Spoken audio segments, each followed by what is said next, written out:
பாத்திரத்துல எண்ணெய் ஒரு 2 ஸ்பூன் ஊத்திட்டேன். உங்களுக்கு என்ன குமின் சீட்ஸ் இதை ஆட் பண்றேன். நான் ஒரு சின்ன ஸ்பூனு, ஒரு டீஸ்பூன் அளவு ஒரு டீஸ்பூன் போட்டுக்கோங்க. இதுதான் மெயின். இதுக்கப்புறமா வந்து நம்ம இது பொரிஞ்ச உடனே கார்லிக் ஆட் பண்ணிடலாம். கார்லிக் நிறைய போடணும். கார்லிக்கோட ஸ்மெல் வந்து நல்லா வரணும் பார்த்துக்கோங்க. இதை வந்து நான் ஃப்ரை பண்ணிக்கிறேன். ஃப்ரை பண்ண பிறகு நம்ம பார்க்கலாம்.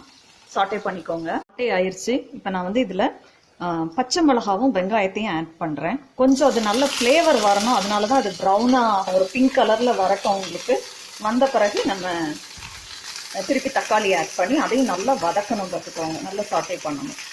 இந்த அளவுக்கு வதங்கணுங்க.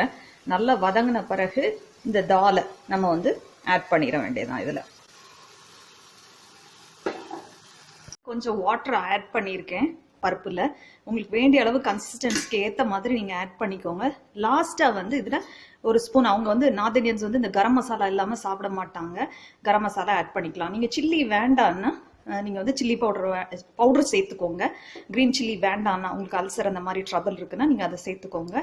பூண்டோட ஃப்ளேவர் தான் இதில் ஜாஸ்தி வரணும். கார்லிக் ஸ்மெல் தான் இதில் வரணும் பார்த்துக்கோங்க. கொஞ்சம் சால்ட் கம்மியாக இருக்குது. நான் டேஸ்ட் பண்ணிட்டேன். அதனால் நான் கொஞ்சம் எனக்கு ஏற்ற மாதிரி நான் வந்து போட்டுக்கிறேன். பார்த்துட்டு எப்படி இருக்குன்னு நான் கொஞ்சமாக போட்டிருக்கேன், ஆட் பண்ணியிருக்கேன். லாஸ்ட்டில் எப்படி இருக்குன்னு பார்த்துக்கலாம். இவ்வளோ தான் ரெடி ஆயிடுச்சு. கடைசியில் கார்னிஷ் பண்ணும்போது கண்டிப்பாக நீங்கள் மல்லித்தலை யூஸ் பண்ணுங்கள், கொரியாண்டர் லீவ்ஸ், அப்போ தான் நல்லாயிருக்கும். தால் ரெடி ஆயிடுச்சு. லாஸ்ட்டில் நான் வந்து கார்னிஷ் பண்ணி வச்சிருக்கிறேன். இதை மாதிரி செய்து பாருங்க. இது ஈஸியாக செய்யலாம். அந்த 3 தாலையும் வந்து கொஞ்சம் நீங்கள் சோக் பண்ணிட்டு, தண்ணியில் சோக் பண்ணிட்டு ஒரு 5 விசில் போல விட்டிங்கன்னா வெந்துடும். சன்னா தால் மாத்திரம் கொஞ்சம் கடலைப்பருப்பு மட்டும் கொஞ்சம் முழுசாக கடந்த மாதிரி இருக்கும். மற்றபடி இது வந்து சீக்கிரத்தில் வெந்துடும். செய்து பாருங்க. ரொம்ப டேஸ்டியாக இருக்கும். சப்பாத்தி கூடயும் இது நல்லா இருக்கும். ஈஸியாகவும் செய்யலாம். செஞ்சு பார்த்துட்டு எனக்கு கமெண்ட் பண்ணுங்க, ஷேர் பண்ணுங்க, சப்ஸ்கிரைப் பண்ணுங்க.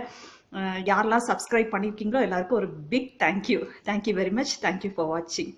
Have a nice day.